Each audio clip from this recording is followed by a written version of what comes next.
Can you hear me?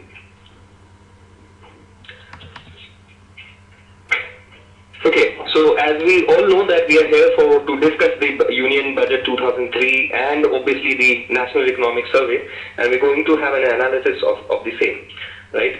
So to begin with, we'll just begin with the basic National Economic Survey. You might be aware that this entire presentation or the entire budget or the National Economic Survey, when we talk about it, there are a plethora of jargons in it. That is to say, there are a lot many terminologies out there. So in order to have a better conceptual understanding of whatever we are going to discuss, I would first like you to take through some basic terminologies which you are required to know before you actually go and try to interpret the budget, right? So let's actually begin with those basic terminologies. And the first thing that comes to us whenever we talk about either National Economic Survey or we talk about the Union Budget is something that is called the balance of payment. Now, a very widespread topic which has got its influence upon a lot many factors that actually determine the financial health of a nation. So when we talk about balance of payment, as the name suggests, it's actually a balance of the total payments that are made or received. So as such, you can see that it's a record of all transactions that is made between, let's say, one country and all the countries that are involved with it in trade. So at the amount that we're talking about is always in dollars, right? So, and obviously a negative balance of payment would be there if we are talking about actually a developing country which would actually rely a lot upon imports rather than exports. A better understanding for this is when we're talking about BOP, we are actually talking about three separate categories under which we can, the transaction under BOP can be categorized. The first is current account, the second a capital account, and the third is the financial account. The current account, you might have heard about a lot of current account deficit. Therefore, I wish to first also take you through that when we talk about current account deficit, what are we actually talking about? So the first, which is the current account, it's actually what we include in this is goods, the services, income, and current transfers.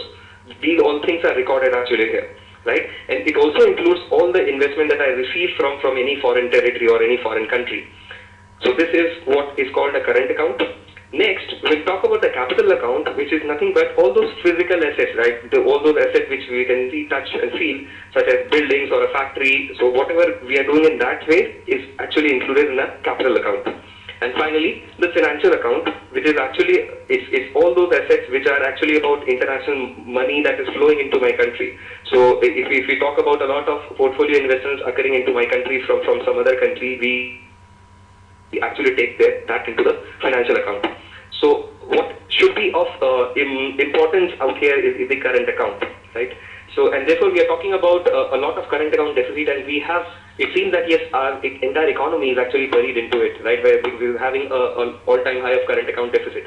Now, every time that we talk about this deficit, it's not necessary that this will be a bad thing for us, right? Especially for countries like us, or developing countries, like we can talk about at length about a Brazil or a Russia or an India or a China, that's talking about the big countries.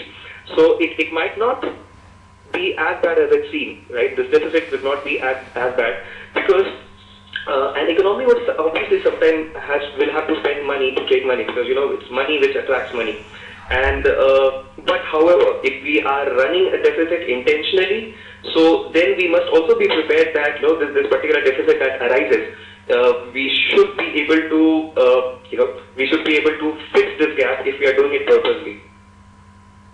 How can we do it purposely? We mean to say if I'm doing a lot of imports, right? Let's talk about our oil imports now. This is actually draining the exchequer of that foreign reserve. So which is again, and when I compare my exports compared to this, obviously my exports are far and fewer as compared to the huge import bills that we raise. So this import is also necessary for my country to run. So therefore, at times it gets necessary to have a deficit, right? So whenever we are analyzing a current account deficit or surplus, we should know that what is fueling this extra credit or debit side, right? And that is to say, that the surplus financed by a donation may not be the most prudent way to run an economy. That is to say that if I got a deficit, let's say, and what I'm trying to say that is I'm financing that deficit by taking a donation from let's say an ADB or some other financial agency. Now this will not be a wise idea to do so, right? Separately, the current account also highlights what is traded with other countries, right? So that what kind of trade I am involved into with other countries, and it's actually a good reflection of each nation's comparative advantage in the global economy. So when I'm talking about, let's say, IT, right? So India will reign supreme when it comes to IT exports to other countries, right? Now India will obviously lag behind a lot when you talk about, let's say, import of oil or that's crude oil or pulses for that matter, right? So this is why current account deficit is all the more important for us.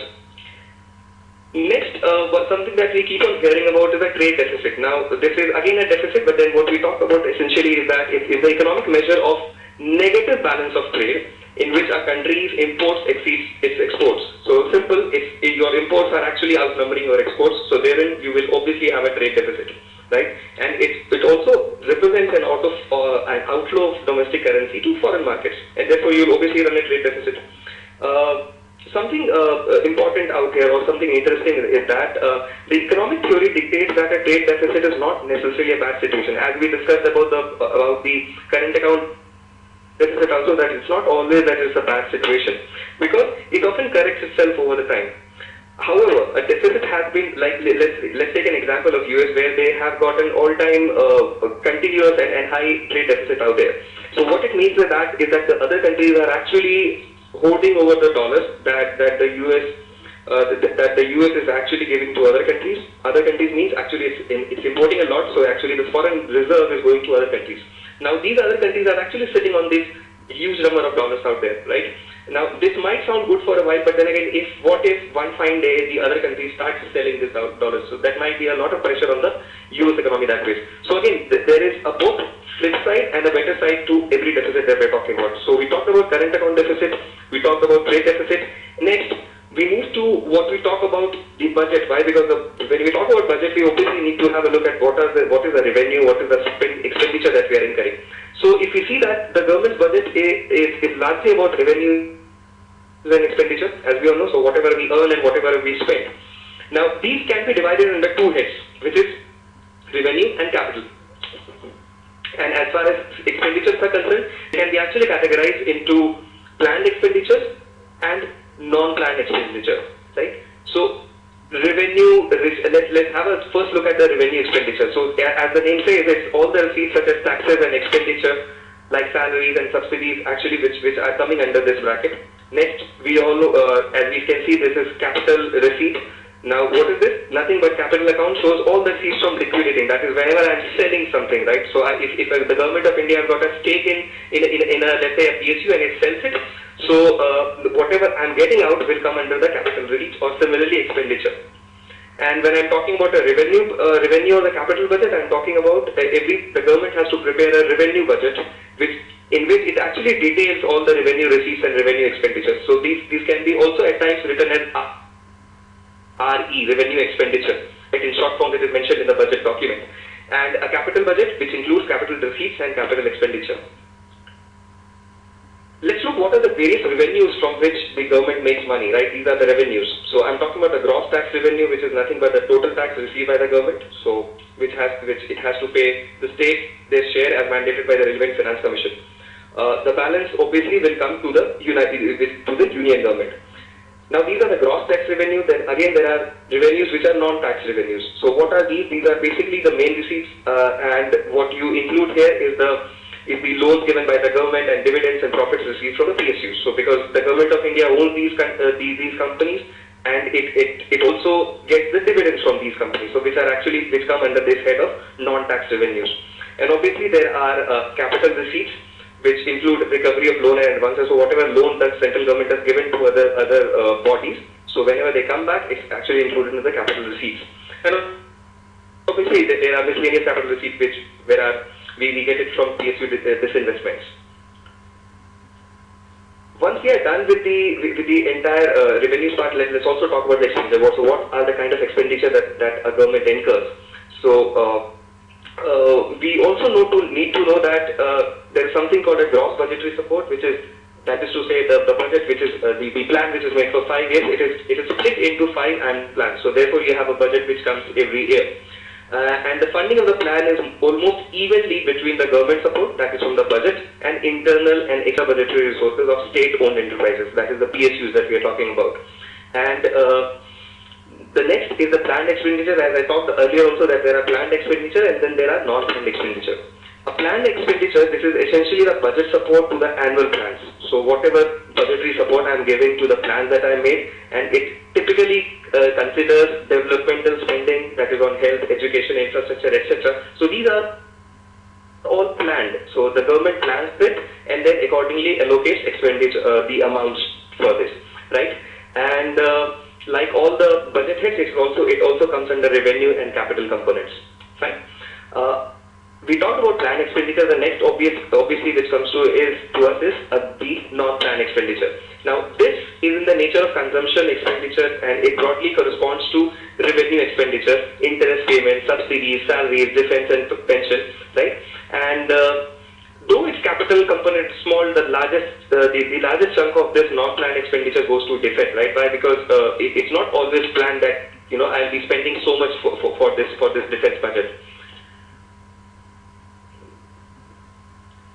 And obviously, when the government's expenditure exceeds its receipts, it has to borrow to meet the shortfall. Now, this is very simple. If whatever I am spending, it gets more than what I earn, then I will have to borrow for that deficit, right? And this deficit has got a lot of implication for the economy, because if the government is the big daddy, it comes to actually take money from the system, so there will be less money left for other stakeholders. And when I'm talking about other stakeholders, means the private enterprises also, right? And so we talked about planned expenditure, we talked about non-planned expenditure. The second most common thing that we keep on hearing about is a fiscal deficit, right? And we also talk about revenue deficit. They seem similar, but they are not actually.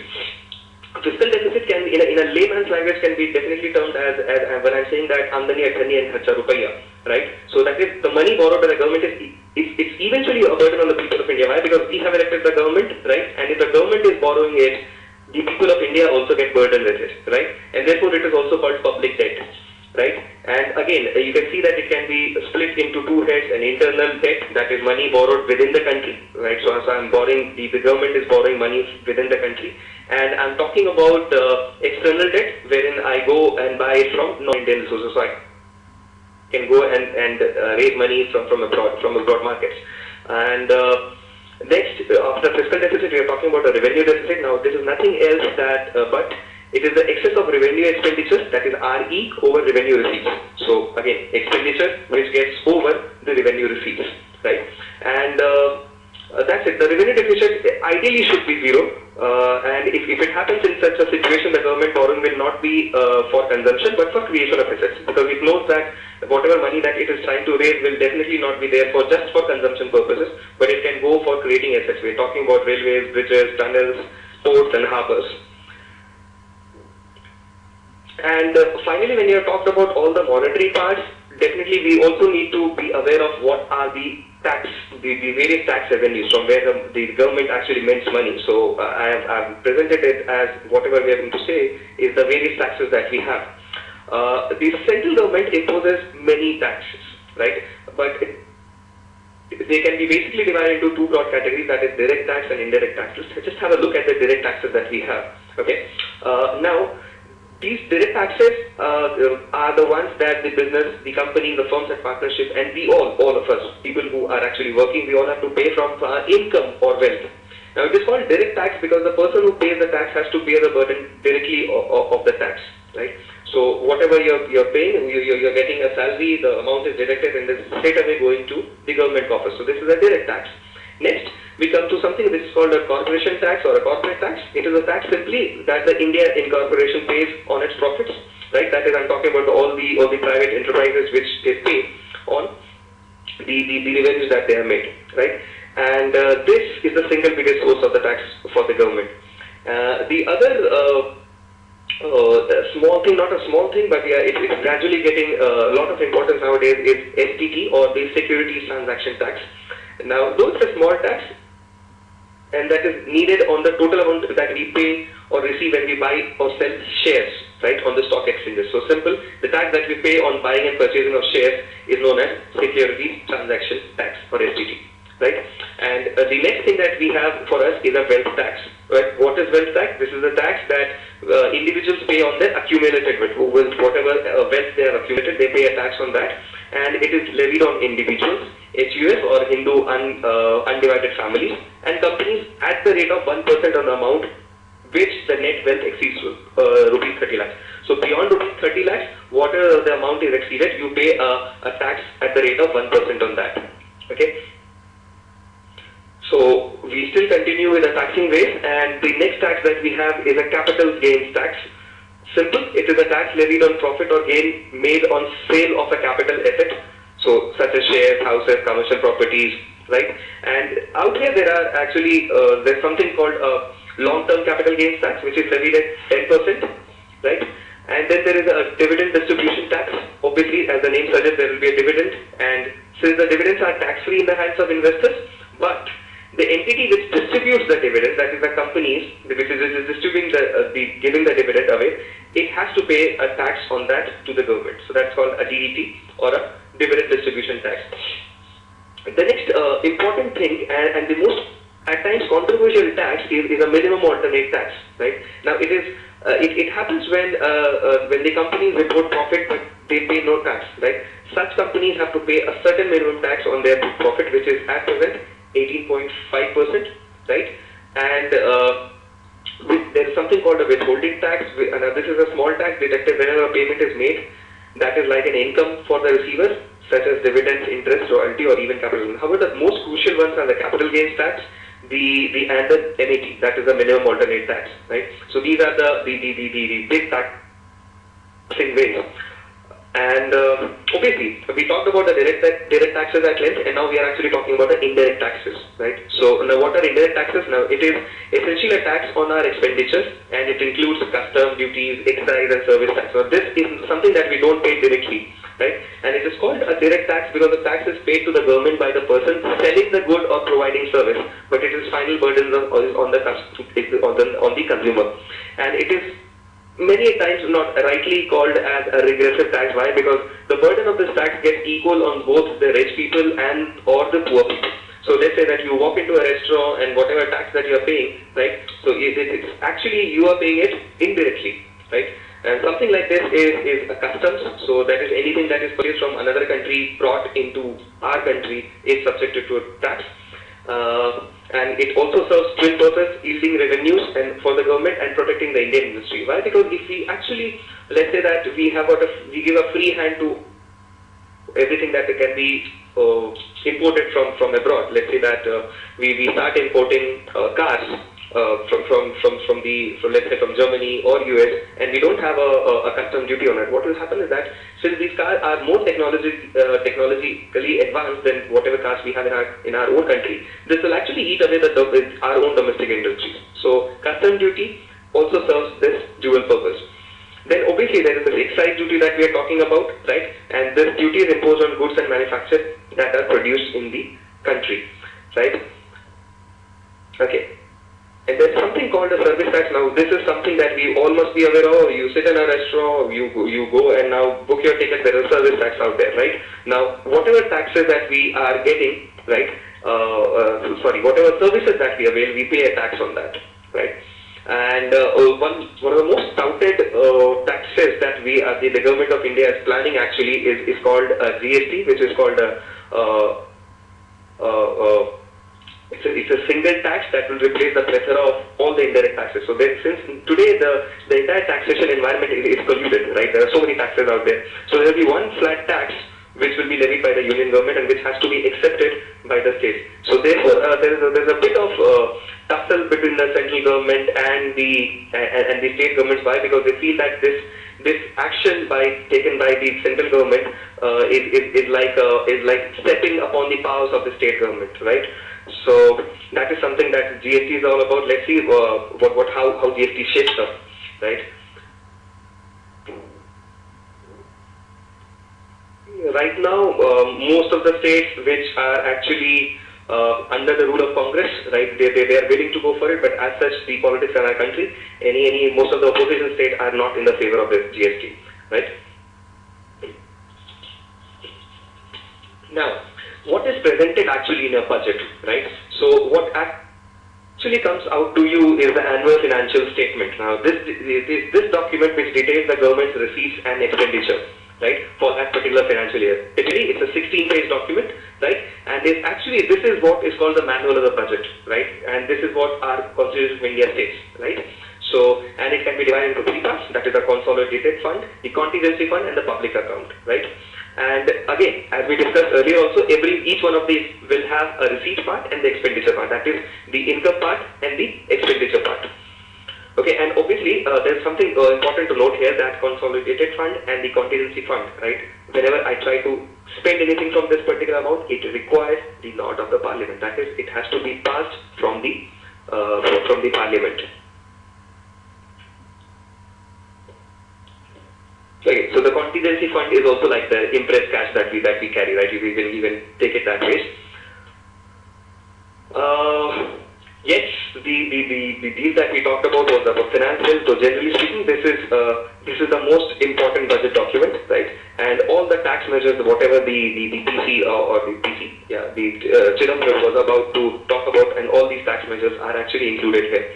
And next is the contingency fund. As we talked about, it's just like an interest, as the name suggests. Any urgent or unforeseen expenditure is met from this, and this is a 500 crore fund. And obviously, the first person of the country has got a control over it, and the amount withdrawn from this is actually returned to not to this but to the consolidated fund.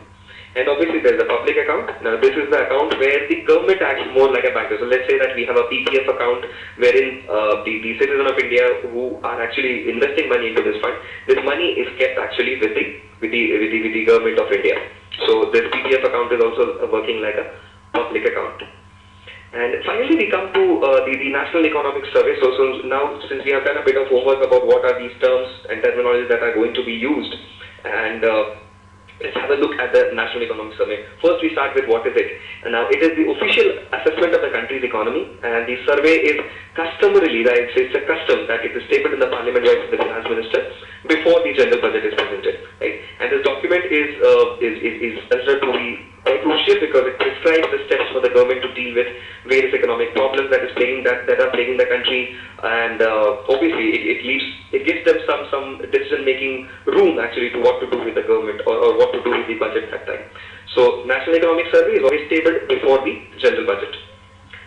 Now let's have a look at the backdrop. What happened actually? So what has happened out here is that the strong post-financial crisis. We were talking about the financial crisis that struck the entire world, and India was also not totally insulated. Now you can call this as an aftermath of globalization, wherein you are connected not to yourself but to the entire economies of the world. So the more you open to the economy, the more you are susceptible to whatever that happens. I would like to, you can actually take it this way, that tomorrow if US catches cold, we'll start sneezing, right? So what actually happened here is that there was a financial crisis which we all know, right? And it actually led to a stronger growth at that point of time in 2009, 2010 and 2010-11. And if you look at the real GDP growth numbers, right? So we grew at 8.6% in 2009-10, 9.3% in 2010-11, and now here is the catch, 6.2% in 11-12, and this month 5.0% in 2012-2013 here. And many people feel that that fiscal stimulus was something that we started after the financial crisis occurred.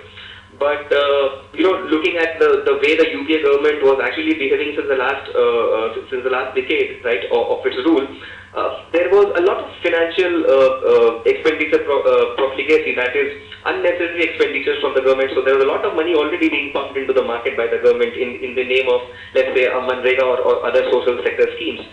So why did the growth slow in 11-12 and 12-13? Now, this is primarily, as discussed in the document, is because high rates and policy constraints, right? So a number of factors are responsible for this. First, the boost to demand given by monetary and fiscal stimulus following the crisis was large. That is to say that, just to simplify this, it meant that after the fiscal crisis came, right, there was a lot of money that was pumped in the market to support the economy, right?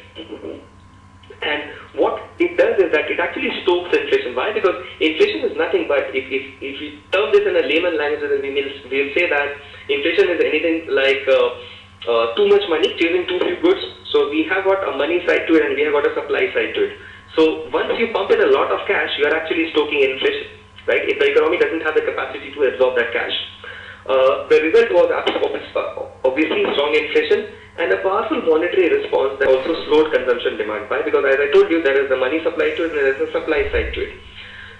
Second, starting in 2011-12, corporate and infrastructure investment started slowing, both because of a result of investment bottlenecks. As we know that something that was doing rounds in the newspapers like policy paralysis, when the government was actually not able to pass crucial projects. Let's have a look at a POSCO or be it the IKEA coming into India.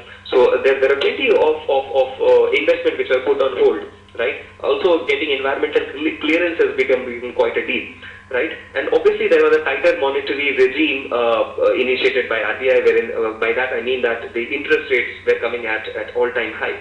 So the moment RBI tinkers the interest rate, it also gets expensive for, or let's say it becomes, the money gets dearer for the borrowers, right? So which actually impacts the investment. Thirdly, even as our economy slowed, it was hit by two additional shocks, right? One was the slowing global economy. So it was just not that our economy was slowing. The economy on which we depend to export and gain money or to garner money, that was also slowing, right?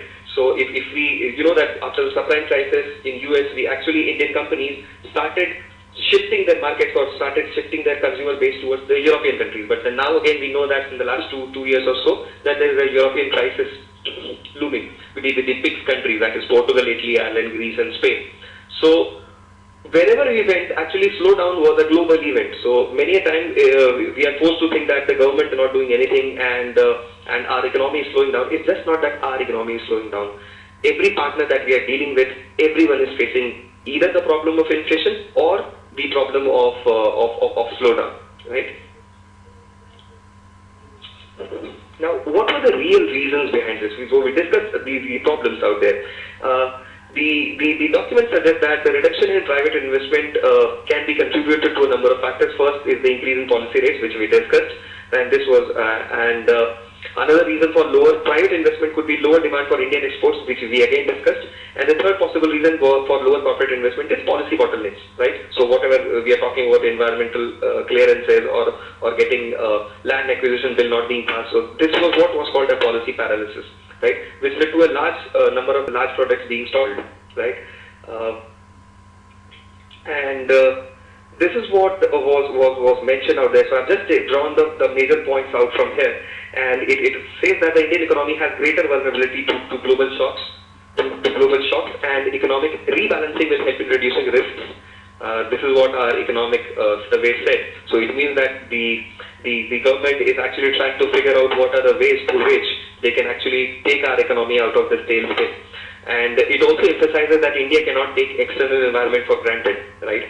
And it also highlighted the part that we are actually exposed to shifts in the risk tolerance of global investors. So tomorrow, if investors think that, hey, I don't require this money to be plumbed into India and I wish to draw it, now my financial markets will be in a big time jabber.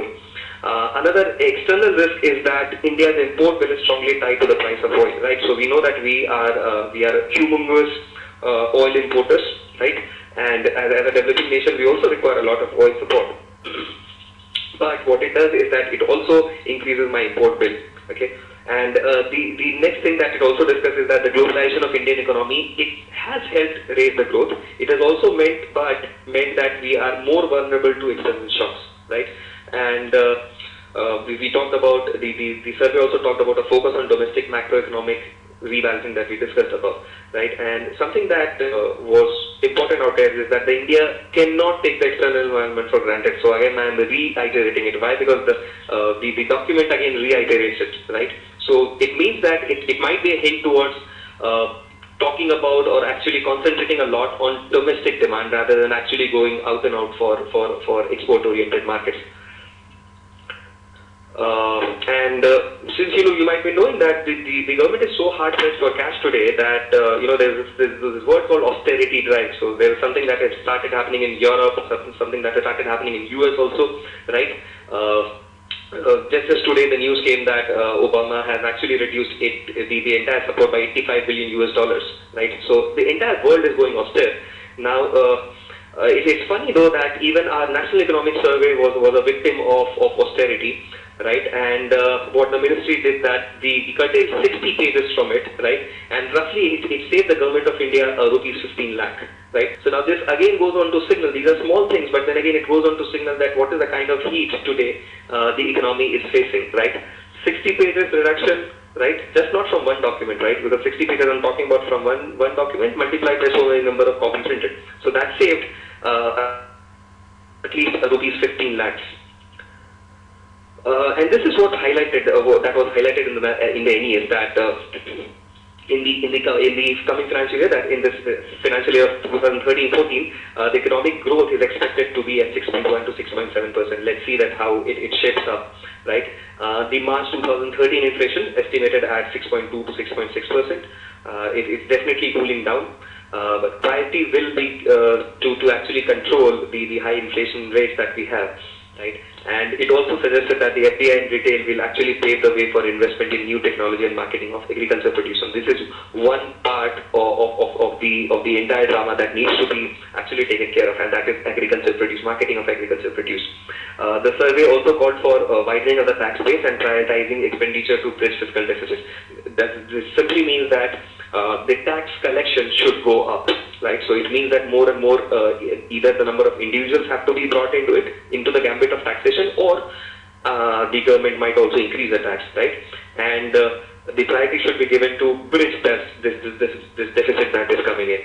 And obviously gold, Mr. Chidambaram was actually strongly, and even Manmohan Singh is strongly against the fascination of with gold as far as Indians are concerned, right? So what it does is that since we consume a lot of gold, right, for whatsoever reasons that we do, right, it adds to the entire import bill. So therefore, what he was trying to do was and coal as well, gold and coal as well. So it called for curbing gold imports to contain the current account deficit, as we discussed, because current account deficit will again increase. Why? Because we'll be spending a lot many dollars into importing this gold, also coal. Right? And it also talked about Aadhaar-based direct cash transfer. So this is something that the government kept very close to its chest, and it thinks that it can help plug the leakages in the subsidies as far as subsidies are concerned. Caveat emptor, that is the warnings that the particular caveat emptor basically means the warnings, the buyer be aware.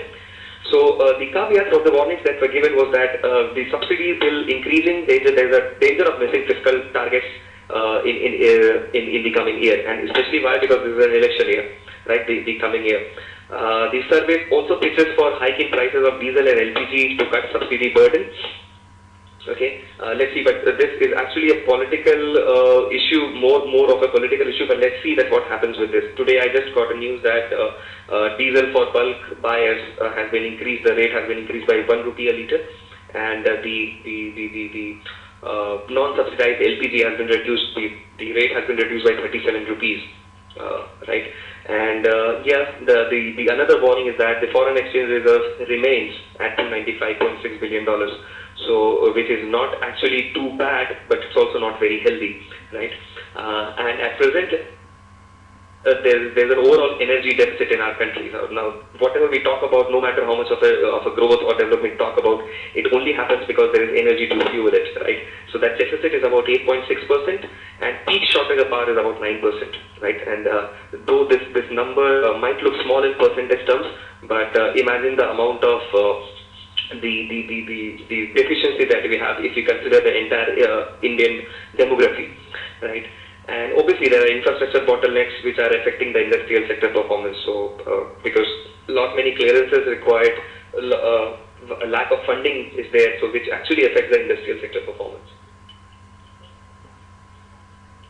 Obviously it also gives the warning that the world trade as well as the prospects for the world trade as well as India are also grim, right? It's uncertain.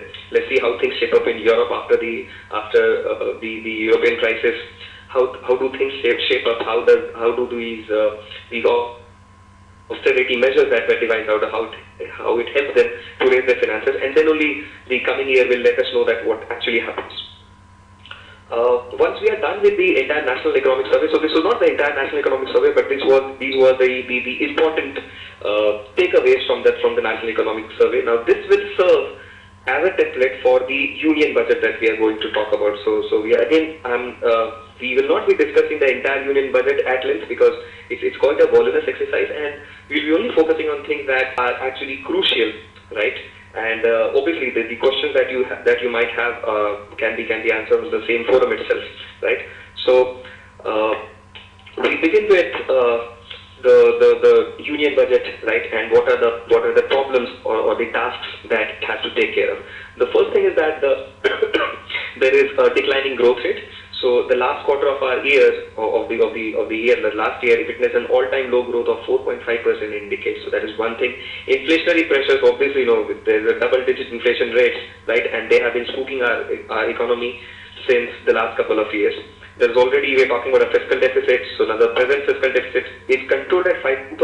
Now this was a welcome surprise, given the fact that there was so much of a financial profligacy exercise by the government, right? But then again, the next year's ambitious target of 4.8%. Well, personally to me, it seems quite Tolkien-esque. That is, it's quite a fanciful, quite a fanciful agenda that the government has put up. Let's see how it functions there, right? The revised estimates of the expenditure in 2012-13 are at 96% of the budget estimates. Now, there is always a budget estimate that the budget estimates that this is the kind of expenditure that will be incurring, and obviously then on that, since it's not always exact, so therefore there are revised estimates for the same. So budget estimate you make, but then again you revise. This is as good as in that you make a plan, a financial plan for your family, and you think that, hey, things are not working this way, so I'll revise my estimate. So this is what is BE and RE. During 2013-14, there's a total expenditure layout of 16,65,297 crores, right? And a planned expenditure at 5,55,322 crores, right? And this planned expenditure in the coming in this year 2013-14 is to grow at almost at 30% over the revised estimates for the current year, right? So I hope now we all are aware of what are the revised estimates and what are the budget estimates. And Mr. Chidambaram also said that all flagship programs, so whatever the social development programs that the government has up its mandate, all of them are adequately funded, and there are sufficient funds provided to each ministry or department, that is as per their capacity to spend funds, right?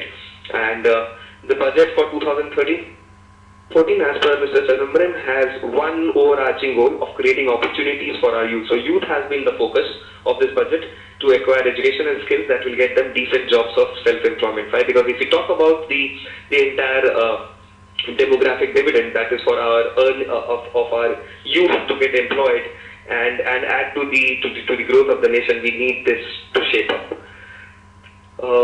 The important headlines under which I have tried to cover whatever has been discussed are likewise. So first is health and education. Let's see what the government has come up with this. So as you can see, there is almost a 38,000 crore allocation to Ministry of Health and Welfare, right? There's a new national health mission which will get an additional allocation of almost 22,000 crore rupees. And medical education and training and research is also getting a high allocation of around 48,000 crore rupees.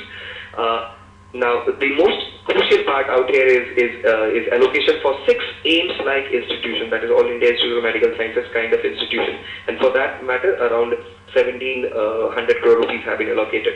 Also, we are talking about the Ministry of Human Resource Development, which has seen an allocation of 65,867 crores, which is almost 17% over the revised estimates of the current year. So it goes on to show that how seriously the government is taking care of, or how serious the government is about making its youth actually employable.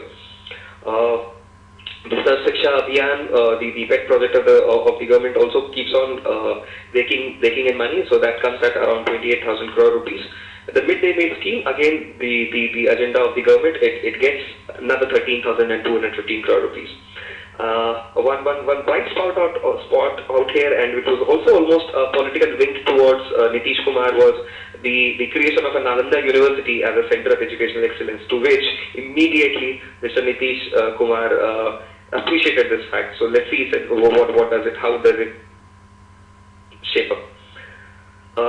The next important agenda should be, or the government thinks, is rural development, and obviously we are talking about the JNNREM, which is about the beautification of the urban India.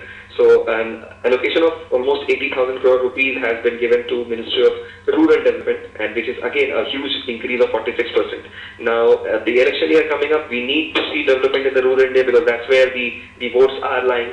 So again, I'm not trying to connect it, I'm not trying to give it a political color out here. Why? Because to be honest, this year's budget was actually was not actually played to the audience. It was not like a typical political budget, but this time it was more about sensible budgeting, right? So, but then again, playing devil's advocate, I would say that yeah, this is how it is seeing an increase of 46% over the revised estimates, right? Next, there is a proposal to carve out Prime Minister Gram Sadak Yojana 2, right? And this will have a healthy share of funds, and this will benefit states such as Andhra Pradesh. Now, isn't Congress looking up greedily towards a seat in Andhra Pradesh, right? There's a Haryana, Karnataka, also the same situation, Maharashtra, Punjab and Rajasthan. So this will actually be a part of, these will be the part of Prime Minister Gram Sadak Yojana 2, right? Almost 15,000 crore rupees have been given to the JNNREM, right? And for the year 13-14, as against revised estimates of 7,383 crores. So it is almost double out of that, right? And out of this, there will be a significant portion that will be used to support the purchase of up to 10,000 buses. So now it will actually lead to a lot of demand from the automotive sector also. So the companies in concern, Tatas and Ashok Leylands of the world, can breathe easy out here.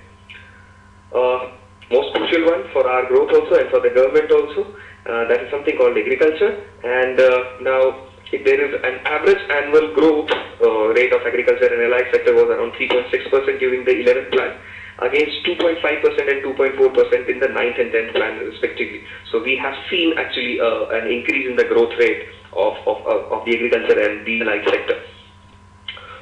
In 2012-13, the total food production will be over 250 million tons, right? And as the budget document read, that the MSPs, or the minimum support price, for almost every agricultural produce have increased significantly under the government.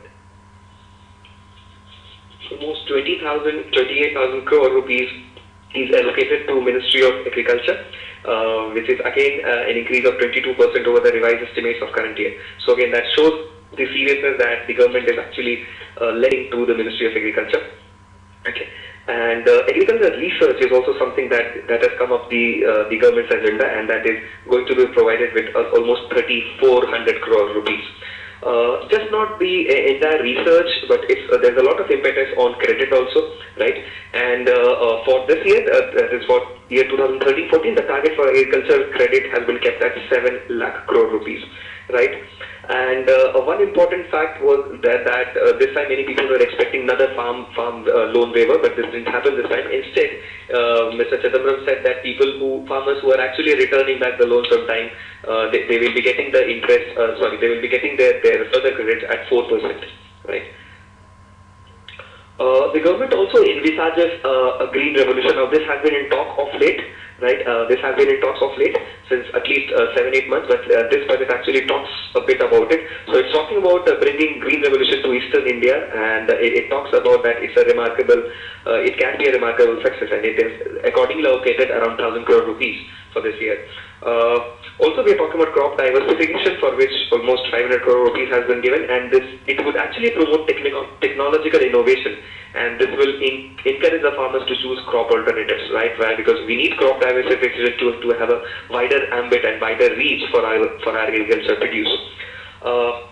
Two important institutes coming up: National Institute of Biotic Stress Management, that is for addressing plant protection issues. They will be established at Raipur. Ranchi in Jharkhand will have the first Indian Institute of Agricultural Biotechnology, right? That would be coming in Ranchi. And the food security, yes, the government's another baby, which will be given a provision of around 10,000 crore rupees for the National Food Security Act.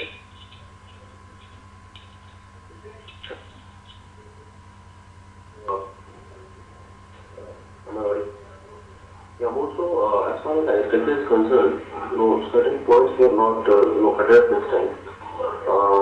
Specifically, the repercussions of monsoon. Second, the nutrition of the soil. The farm laborers, as in how we are going to source the farm laborers. This was also not addressed properly. More so, apart from that, apart from, I would say, farm laborers, the monsoon, the soil nutrition, and the water supply to the farms.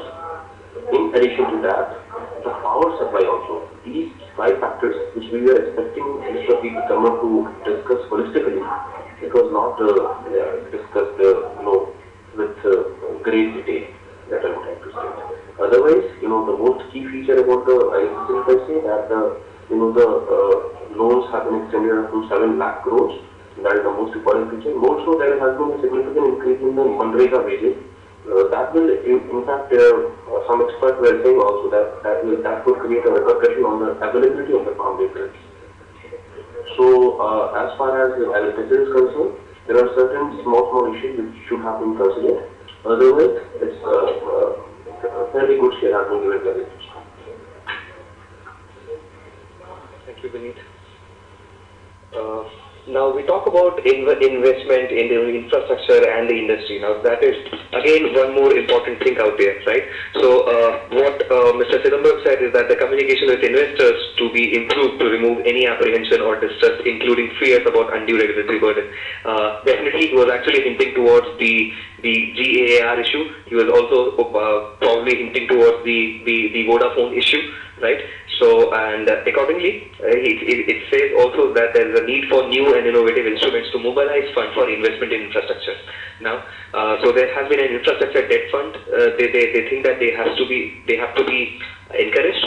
Infrastructure tax-free bonds of 50,000 crore rupees in 2013-14 is envisaged. So that is that the companies which will come up with these infrastructure bonds till the extent of 50,000 crore, right? They will be tax-free. Right. So finally, the government wakes up to open its eyes towards the look east policy, right? And that is it's going to build roads in the northeastern states and connect them to Myanmar.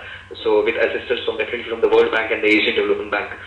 This is something that China has been doing of late quite effectively, and we were lacking behind. But this budget also addresses this. It has also raised the corpus of Rural Infrastructure Development Fund, RIDF, right, to 20,000 crores and 5,000 crores for NABARD to finance construction for warehousing. Now, warehousing or housing is also very crucial when it comes to either the supply chain efficiency that lacks in our Indian agriculture sector, right. Road construction, yes. A special regulatory authority for road sector has been advised this time, and we are talking about around 3,000 kilometers of road projects in Gujarat, MP, Maharashtra, Rajasthan, and UP, which will be. Let's see that it says that they will be awarded in the first 6 months of 2013-14. Let's see. There will also be a cabinet committee on investment. Now, this was again was also being talked about since the last 5-6 months. The news was being announced, but this time the cabinet committee on investment has been set up. Right, it has been accordingly envisaged in the budget, and the decisions have been taken in respect to a number of gas projects, power projects, and coal projects. One important project was also the Dabhol power project, which is supposed to come up, which is supposed to be functional this financial year, the coming financial year. Right.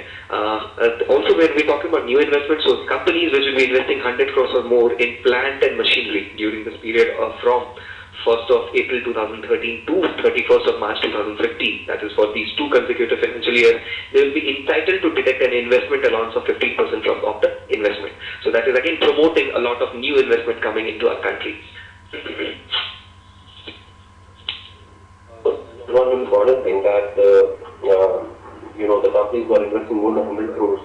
They have been given a 15% investment allowance. This is in addition to that depreciation which happens in the plants. That is one important thing to be noted. And as far as the coal and power is concerned, the best thing, as Abhishek was talking about the current account deficit, is more so because of one more thing, that import of gold, import of oil and petroleum, and it is also because of the import of coal, right, which is heavily used in our thermal power plants. Now the thing is that we are not very efficiently exploring our coal reserves or coal resources, and as far as coal is concerned, Mr. P.K. Samram has given a breakthrough by allowing the private players to have a PPP, public-private partnership with the Coal India Limited. Now the thing is that the resources which are available in India, in coal sector, they will be effectively utilized. That is one of the most crucial factors which I think. Yeah. Thank you, Dilip.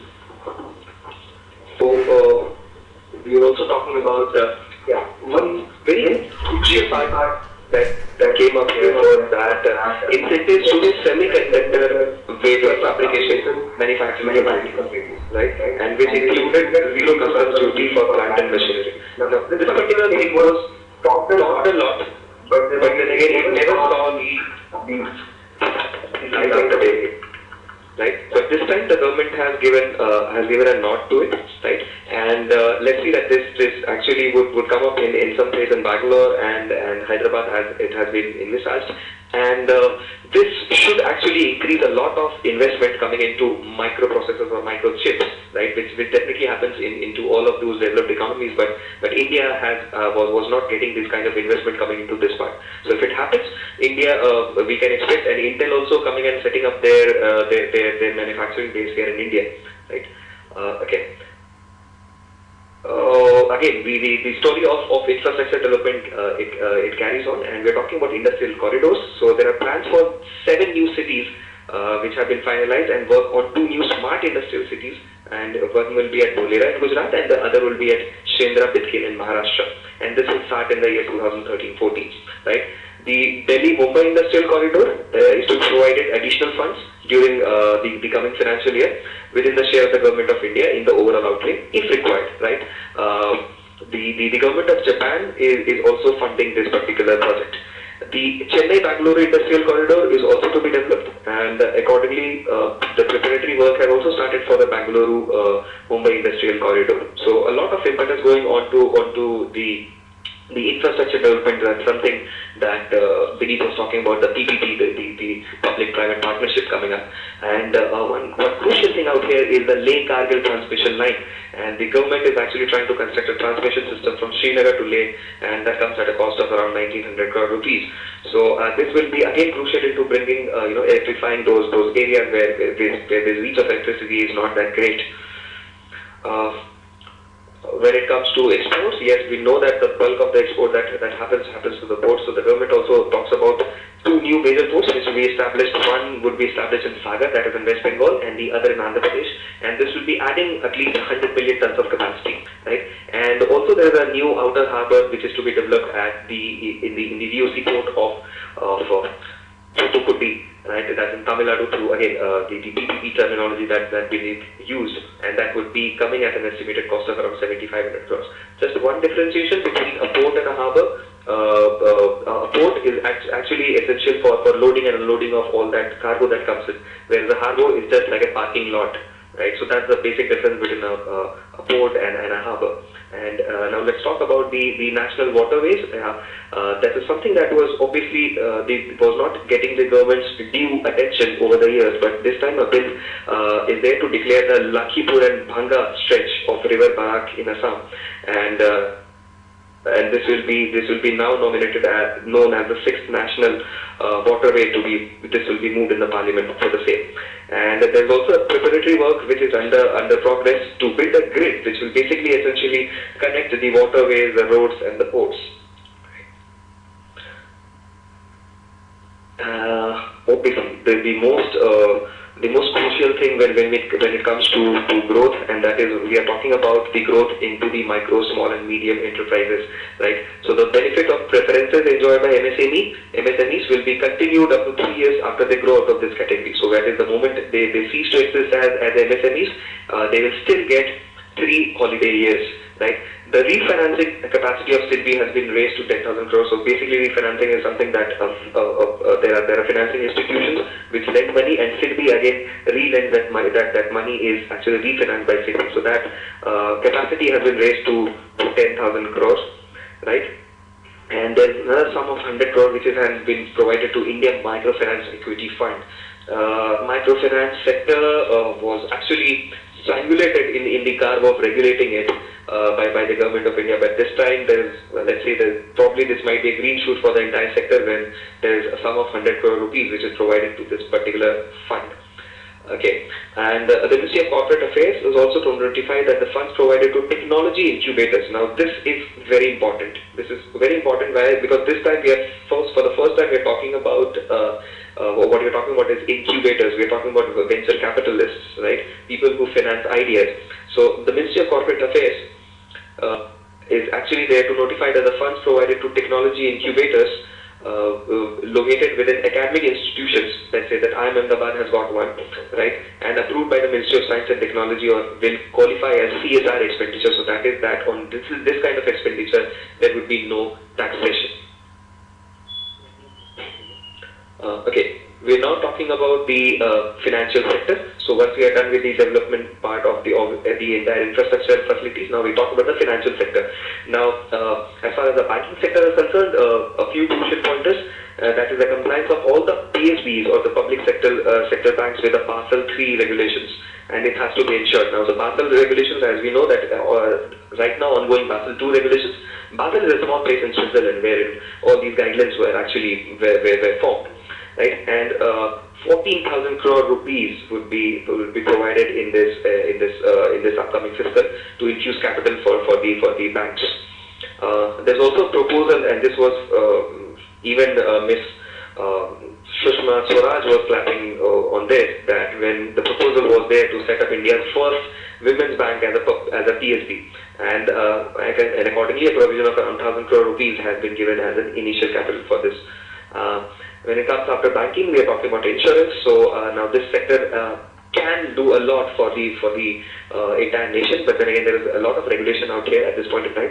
So there is a multi-pronged approach to increase the penetration of insurance, both life and general insurance in the country. Typically the untouched rural India we're talking about.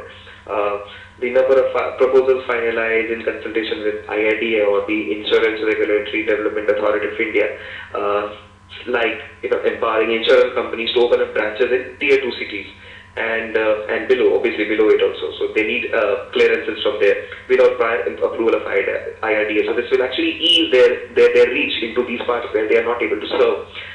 KYC of the banks, now they will be sufficient to acquire insurance policies. Why? Because these two bodies, the banks and the insurance companies, they used to insist on different KYC. So all the more making it more hassle prone for the people who wish to invest.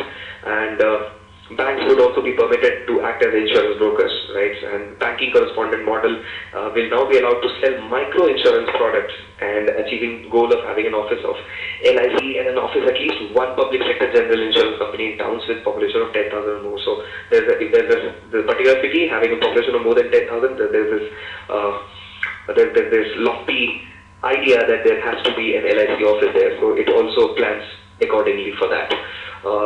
When it comes to capital markets, now this is what keeps on the money going and out of the country, and also about investments that come into this capital market. So there's a proposal to amend the SEBI Act, which was again long pending, right? Recently there was a fresh new lease was given to RBI where the power of RBI was increased. Accordingly, SEBI has also is also going to be amended, the SEBI Act, to strengthen the regulator.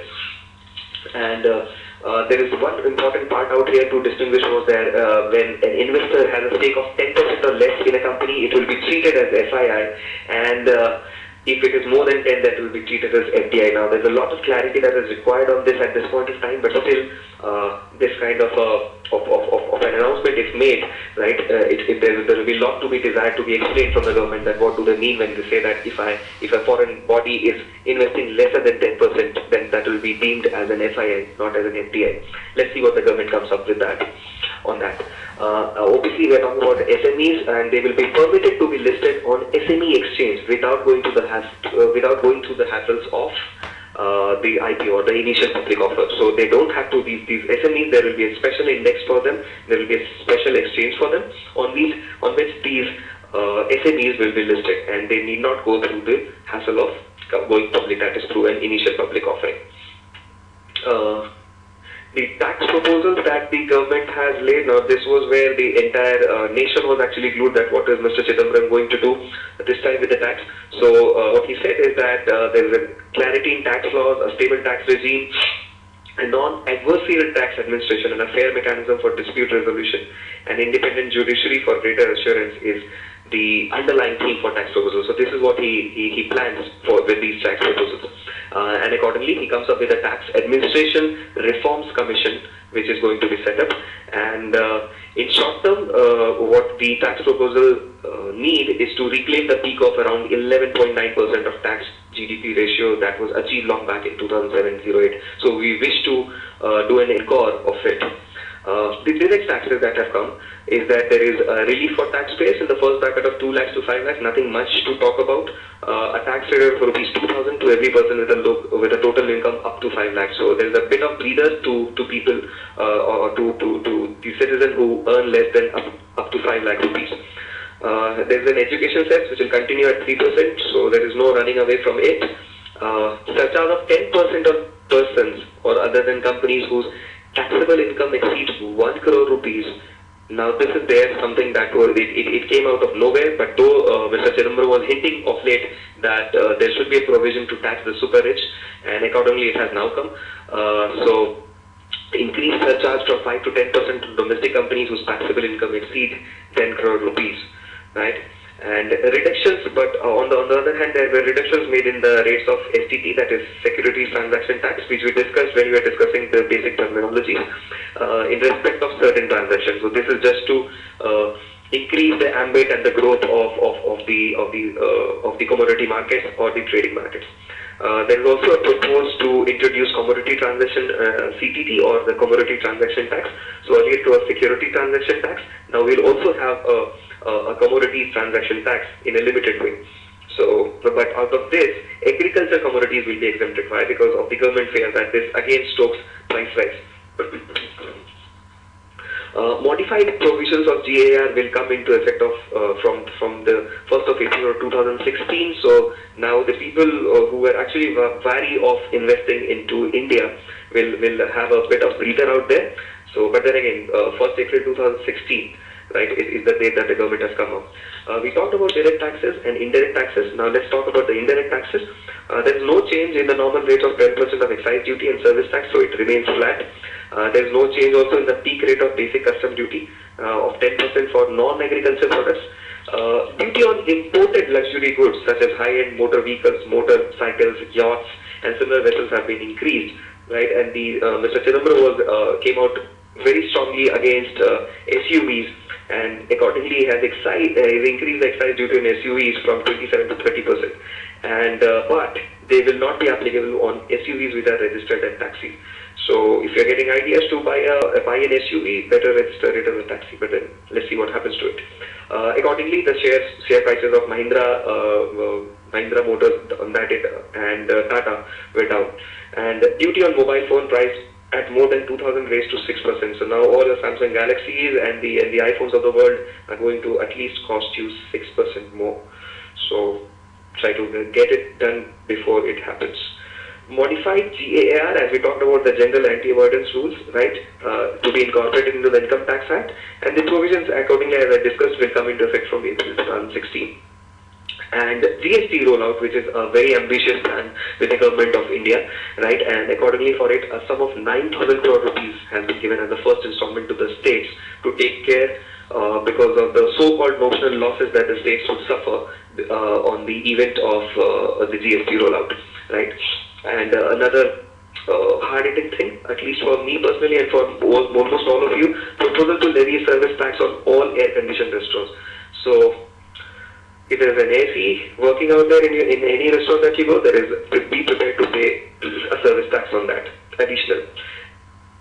And there is also a voluntary compliance encouragement scheme. Now this time it has come up with an amnesty scheme, but this is proposed to be introduced, and that is on the defaulters on the account of service tax, right? For people who have had due since 1st of October 2007, they have been given this amnesty that yes, they can come and give whatever tax was pending from their side, right?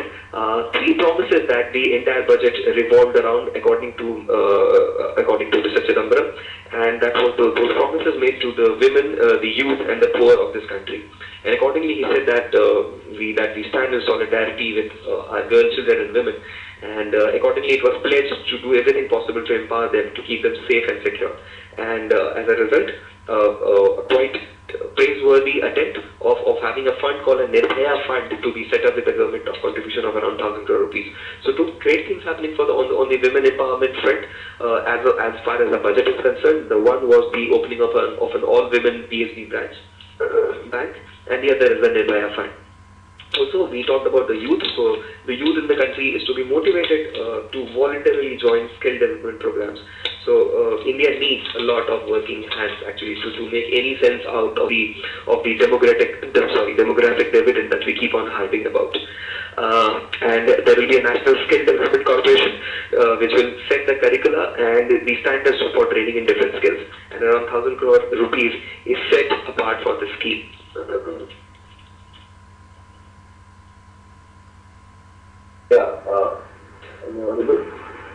As far as this National Skill Development Corporation is concerned, I mean, somebody asked me that what is there for the youth in this particular budget. So there is a lot of things. In fact, I would say that this particular budget was focused on the youth only. Because if I say that, the primary concern with the finance minister was to first revive the growth, and secondly to increase the investment and the saving, right? More so, if I talk about the macroeconomic parameters, he had to take care of, he had to control the inflation, right? First thing is that. And more so, he was very keen on controlling the fiscal deficit and the current account deficit. And do not forget this, that basically the external winds are against us. That means the foreign economies are not favorable to us as far as the transaction is concerned. Now, all this investment is happening for the youth people also, because if investments happens, just I'm giving you a small example that somebody asked me, that for example, if I'm giving you, there is a greater boost on the infrastructure. Please notice that this infrastructure is not just relevant or not just important only for growth, but the most important thing about infrastructure is create employment. And who people are going to basically enter the employment phase, into the jobs? Those people are the youth. More so, as far as the skill development is concerned, it was noticed that the Indian youth, many youth, they are educated, but they are not employable. See, this is a very big difference. I mean, people might be literate, people might be educated, but the one thing which basically fetches job for them is the employability factor, right? And in order to make the people more employable, the government of India has set up National Skill Development Corporation and set aside 1,000 crore rupees for them. Now those institutions which are listed under the State Education Council and who are actually voluntarily providing the vocational training, the taxes, they are exempted from the taxes and the other factors. More so, if somebody in association with the state government and or the State Education Council is providing the vocational training, they will be given added advantage, so that to make the youth more employable. This is one of the important key features of this project. Yeah, over to you. Thank you, Mr. Bineet, again. So we talked about that. That was quite a discussion on what is actually required on the skill development front and why it is required, right? And the final promise, the third promise, let's see whether it gets it sees the light of the day is that to the poor of India, wherein the direct benefit transfer scheme will be rolled out throughout the country during the term of UPA government. And the motive that they have come up with is Aapka Paisa Aapke Haath. So they're basically talking about the direct cash transfers out there. So three promises to the women, the youth, and the poor of country. So, and finally, just have a look at the numbers that the budget estimated. So the planned expenditure is placed at around 555,322 crores rupees. As we discussed, now we know what is the planned expenditure, and now we're talking about a non-planned expenditure, which is estimated to be around, that's a humongous figure. We are talking about 1 lakh and, sorry, what was that, 11 lakh and 9,975 crore rupees. That's the non-planned expenditure. So that's humongous. Again, fiscal deficit for the current year is contained at 5.2% that we have discussed, and for the year, next financial year, it's a target of around 4.8%.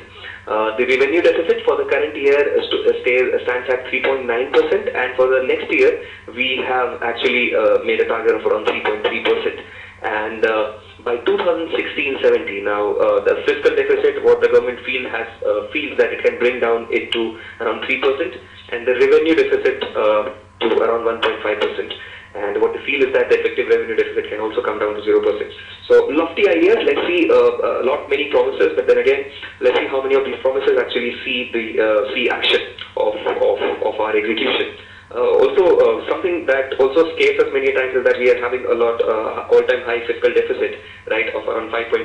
We are close to hitting 6%, and we thought that our economy has gone into an ICU, but just to, on the finishing note, have a track on Greece, which has got a fiscal deficit of around 160%.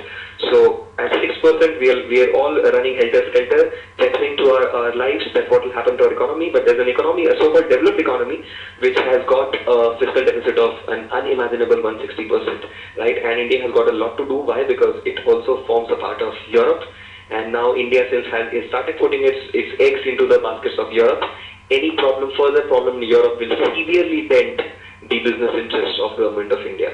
So let's see how this year shapes up with us. And this was what was from our side, from Beneath, Ruchika, and that is me, that is Abhishek. Thank you so much for your time and perseverance. Hope it was of some value addition to you. Thank you so much, and have a great night.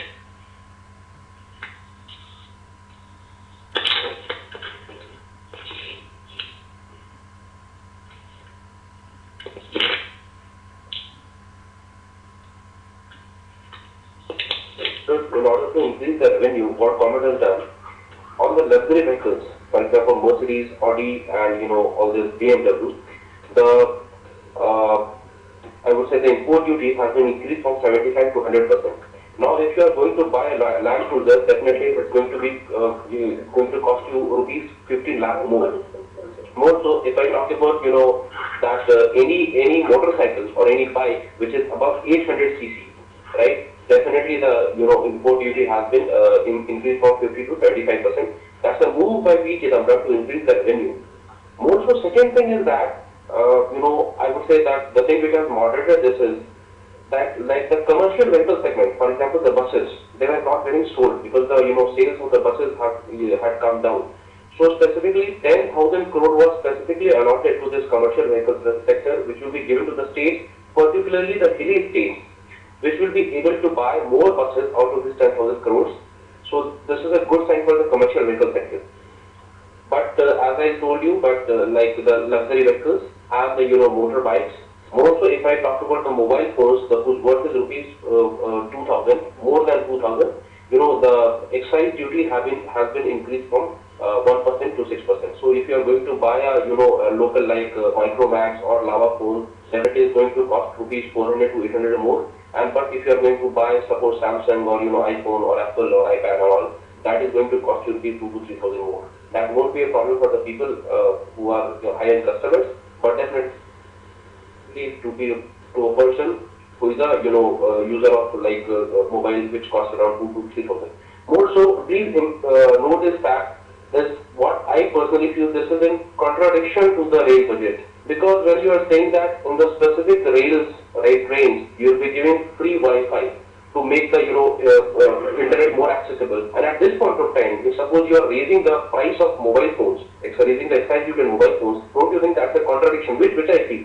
Once you are encouraging the use of internet, and more so you are also increasing the price of the mobile phones. Ideally, I think it should have come down. But these are the things which are going.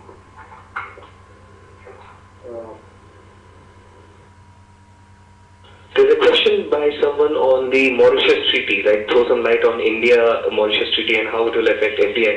Well, this was a concern being raised by the investor, but that has been taken care of, wherein they said that the money that would be coming through Mauritius will not be subjected to the DTAA, that is Double Tax Avoidance Agreement. So since companies registered in Mauritius, if they open up a company here in India and there is a transaction that is happening, you will basically be avoiding double taxation. That is, if you have had a paid tax in Mauritius, you need not pay taxes in India. So what was a part of the government's mandate that people thought was that India will not be respecting this money that comes through Mauritius. But that is not true. So it was just corrected immediately the next evening itself. So all is well now with that. So there will be no subsequent effect on FDI. Right? It would have impacted FDI in the sense that if I stopped companies or investors from Mauritius into India, so what will happen is that they will refrain from investing for the simple reason that they are paying lesser amount of tax there in Mauritius, right?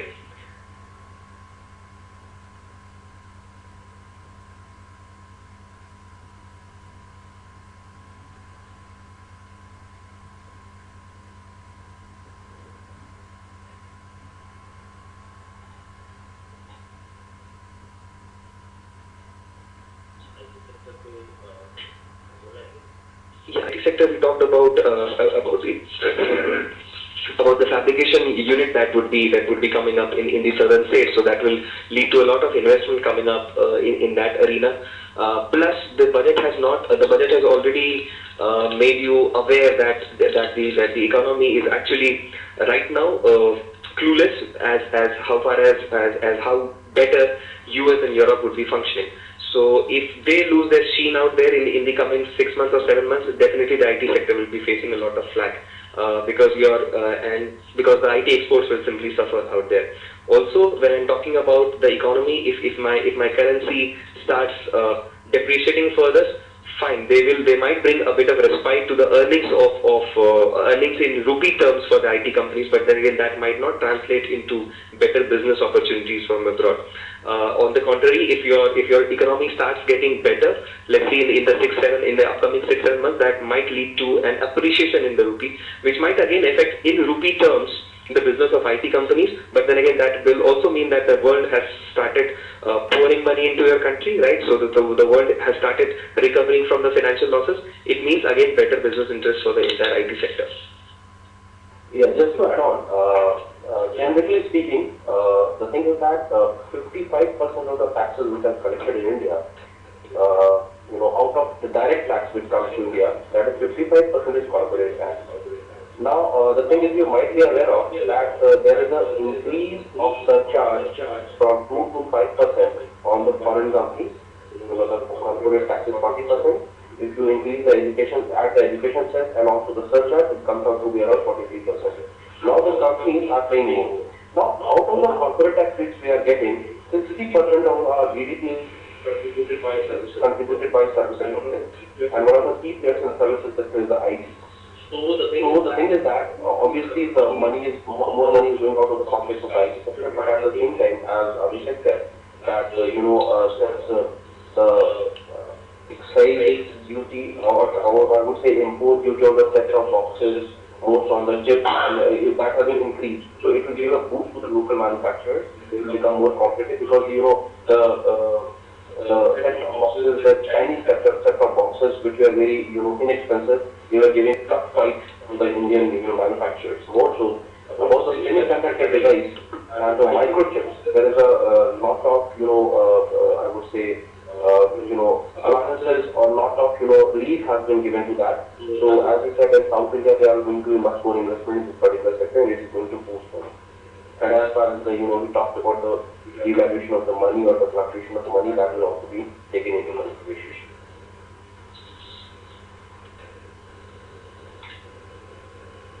Okay, There was somebody asking about the current account deficit and the fiscal deficit. See, currently, if I talk about the more worrying affair is the current account deficit. Current account deficit is mainly occurring because of three typical factors. More that first is that there is a inelastic, there is an inelastic demand of oil and petroleum, especially crude petroleum. More so, there is a rise in price as well. Second thing is that we Indians, what we do, that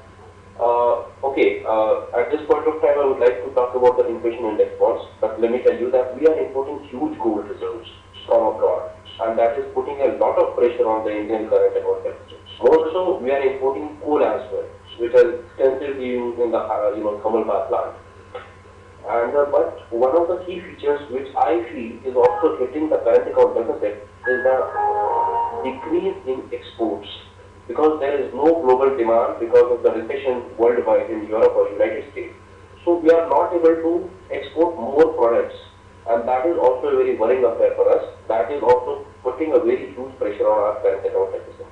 Now, as far as coal is concerned, we are importing coals. As far as coal is concerned, the finance minister has elaborated in very detail. He has discussed that he has allowed the private players like Tata Steel, Jindal Steel and all to collaborate, and they can have the public-private partnership with Coal India Limited. Till now, Coal India Limited had absolute monopoly over the coal resources in India. Now the thing is that when the private players enter this field, the coal resources will be used more effectively and efficiently. That is the first thing. Second thing is that as far as gold is concerned, now what we thought that gold is a more durable investment because it is not indexed to inflation. And suppose if you're keeping 500 money to 5,000 rupees today, and after 5 years it becomes 10,000 rupees. Now if you basically index it to inflation, that value of 5,000, definitely it is not going to, it will be a win-win situation for both CI and Coal India Limited as well. Because if the private players are there, the resource is going to be used more effectively and efficiently. Breaking anybody's monopoly does not mean that we will be at a disadvantage. It is in the national interest, because ultimately the untapped coal resources are getting better utilized by now. Now coming back to the same point, as far as we were talking about this after gold. Now the thing is that as far as inflation is concerned, if your 5,000 rupees becomes 15,000, so definitely you are not going to invest in saving. Definitely you are going to buy gold. Now this is the reason, in order to suppress the import of more gold, Finance Minister has come up with a bond called inflation index bond, wherein your interest would be indexed with the inflation. The rate at which inflation is rising, definitely your rate plus interest you will be getting on that, and definitely that will be going to be much more greater than your current saving.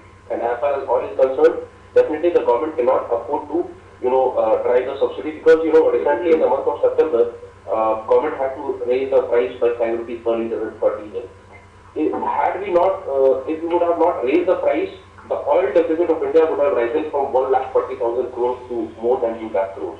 So it becomes inevitable to pass on the increased prices of petroleum and diesel to the customers, and very soon I could see that after 1 year or 2 years, petrol at least, it will, there will be zero subsidy in petrol. Because yesterday also you have seen the price rise in petrol, and that was also a bit significant. So if gradually you are rising the price of the petrol, definitely you are coming to move out of the subsidy, and that is a very important tool to